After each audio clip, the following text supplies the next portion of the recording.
बिस्मिल्लाहिर्रहमानिर्रहीम। अस्सलाम वालेकुम। आप देख रहे हैं सियासी गपशप और मैं हूं जाहिद जावेद।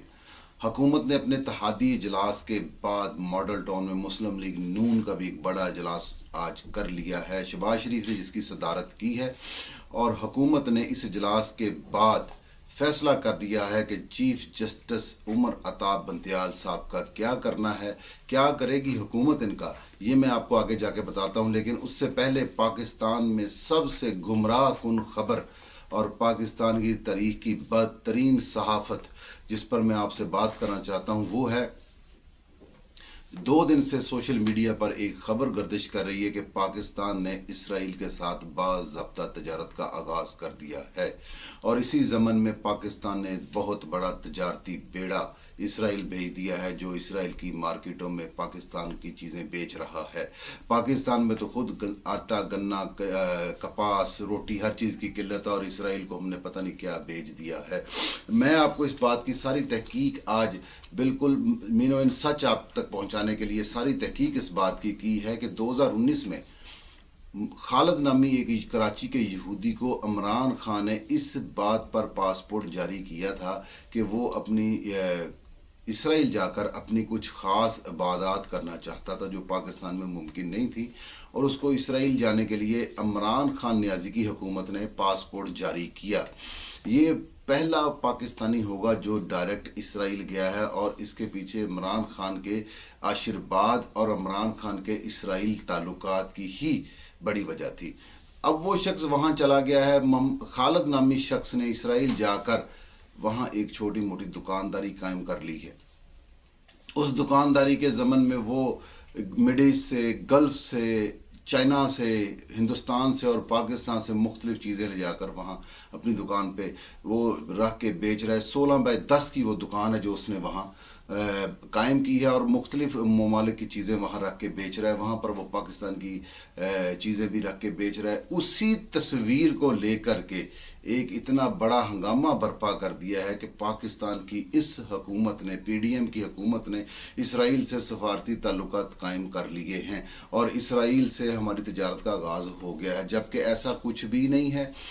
मैं इस ज़मन में सबसे बड़े इमरानी मुजाहिद जनाब औरिया मकबूल जान का नाम लेना चाहता हूं जिन्होंने ये खबर को सोशल मीडिया पर जंगल की आग की तरह फैला दिया है। औरिया मकबूल जान की तारीफ आप लोगों के सामने मैं कुछ यूं रखना चाहता हूं कि ये वही औरिया मकबूल जान है जिनको ख्वाब आया था और इन्होंने इनके एक दोस्त ने ख्वाब देखा था और उस दोस्त ने इनको वो ख्वाब बताया था और इन्होंने ये वो ख्वाब पूरी मुमलकत को बार बार बताया, बार बार समझाया, बार बार दिखाया कि हज़रत उमर बाजवा का हाथ पकड़कर हुज़ूर पाक सल्लल्लाहु अलैहि वसल्लम के दरबार में लेके गए और वहाँ उनको कोई फ़ाइल देनी थी तो बाजवा ने उल्टे हाथ से फ़ाइल लेने की कोशिश की तो हज़रत उमर ने हाथ पे मारा और कहा कि तुम्हें फ़ाइल लेने का तरीका नहीं है, किस हाथ से लेते हैं।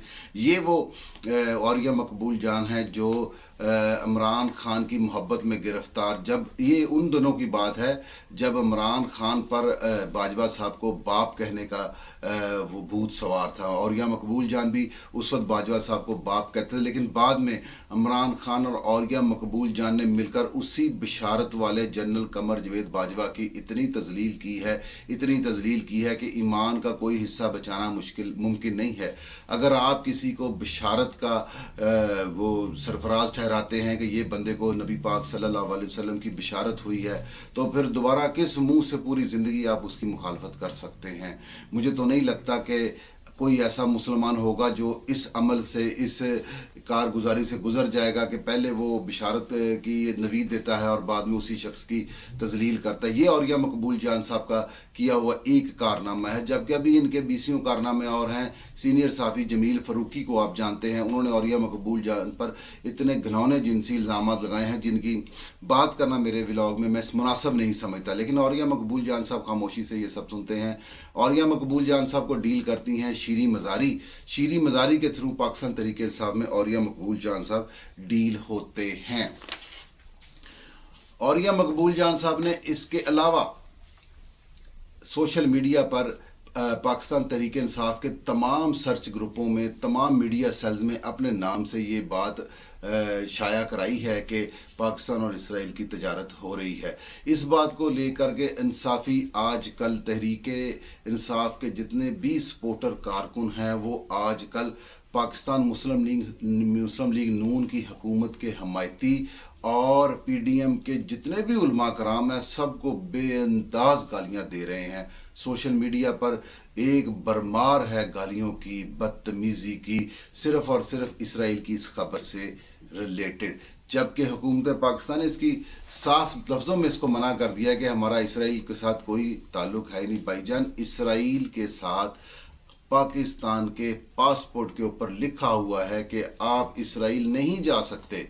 हमारा इसराइल में सफारत खाना ही नहीं है, इसराइल का पाकिस्तान में सफारत खाना ही नहीं है, हमारा इसराइल के साथ कोई सफारती ताल्लुक नहीं है ता वक्त के वो फ़लस्तीन को एक आज़ाद रियासत कायम तसव्वुर करे और ऐलान करे कि फ़लस्तीन एक आज़ाद रियासत और मुमलिकत है। जब इसराइल ये कर लेगा तब पाकिस्तान उसके साथ अपने सफारती ताल्लुकात भी कायम कर लेगा। लेकिन औरिया मकबूल जान जैसे लोग झूठी बहतान तराश खबरों से लोगों को गुमराह करते हैं। और मैं तो हैरान हूँ यूथियों से कि नाक कान अकल आंखों के बगैर कैसे ज़िंदगी गुजार रहे हैं ये लोग। आफरीन है इनकी ज़िंदगी पर। कभी किसी खबर पर, कभी किसी बात पर इन्होंने तस्दीक नहीं मांगी कि यार कितनी कॉमन सेंस की बात है कि हमारा इसराइल के साथ सफारती ताल्लुक ही नहीं है और एक तरफ हम बहरी बेड़ा भेज दिया, हमने तजारती काफिला भेज दिया। और दोनों बातों को बैक वक्त यकीन करना एक यूथिये का काम है। इंसान ये नहीं कर सकता, किसी इंसान के बस की ये बात ही नहीं है कि दो मुख्तलिफ सिमत की बातों को एक ही वक्त में वो कबूल कर ले। नाजरीन, अब चीफ जस्टिस साहब की बात करते हैं। हुकूमत ने पहले अपने तहादी जमातों से मुकम्मल तौर पर मुशावरत की। शहबाज शरीफ ने पीडीएम की तमाम जमातों से मुशावरत की। उसके बाद पाकिस्तान मुस्लिम लीग नून ने खुद साख्ता अपनी मॉडल टाउन में एक मीटिंग की है जिसमें उन्होंने तय कर लिया है कि 3 का टोला 3 का फैसला कबूल नहीं होगा। फुल कोर्ट की इस्तदा जो की थी उसी इस्तदा पर नजर सानी की अपील की जाएगी। अगर सुप्रीम कोर्ट ऑफ पाकिस्तान हुकूमत की ये इस्तदा दोबारा रद्द कर देगी तो उसके बदले में फिर सुप्रीम कोर्ट के चीफ जस्टिस को एक बायस चीफ जस्टिस गिना जाएगा, क्योंकि वो bar association, bar councils, civil societies, Pakistan की तकरीबन तमाम सियासी जमातों की इस मुतालबे को रद्द करते हुए सिर्फ तहरीक इंसाफ के हक के लिए ये 3 जजेस लेकर फैसला करने जा रहे हैं, तो इनको बाइस्ड गिना जाएगा और हुकूमत इन पर रेफरेंस दायर कर देगी। क्या हुकूमत इन पर रेफरेंस दायर कर सकती है? इस ज़मन में हमने एक कानूनी माहर से मशवरा लिया तो उन्होंने हमें बताया कि क्यों नहीं हुकूमत चीफ जस्टिस पर रेफरेंस दायर कर सकती है। Chief justice of Pakistan parliament से ऊपर नहीं है। अगर चीफ जस्टिस ऑफ पाकिस्तान अपने हदूद से तजावज़ करते हैं और अपनी कुर्सी का गैर कानूनी गैर आइनी इस्तेमाल करते हैं तो हुकूमत वक्त उनको रोकने के लिए उन पर रेफरेंस दायर कर सकती है और इस रेफरेंस की मद में चीफ जस्टिस की कुर्सी भी जा सकती है। उन पर मज़ीद मुकदमात भी हो सकते हैं अपने इख्तियारात के नजायज़ इस्तेमाल के। तो इस हुकूमत के इस स्ट्रॉन्ग स्टांस पर इस वक्त पाकिस्तान तहरीक इंसाफ में मातम का समा है। आज शाह महमूद कुरैशी साहब ने कहा है कि हुकूमत चीफ जस्टिस पर आइनी हमला करने जा रही है। नाजरीन, जब यही पाकिस्तान तहरीक इंसाफ सुप्रीम कोर्ट के सीनियर तरीन जज काजी फायज ईसा पर रेफरेंस दायर कर रही थी तो वो आइनी हमला नहीं था, वो आइनी डिफेंस था। अब अगर पाकिस्तान मुस्लिम लीग नून की हुकूमत किसी जज पर रेफरेंस दायर कर रही है तो ये आइनी डिफेंस नहीं है, ये आइनी हमला है।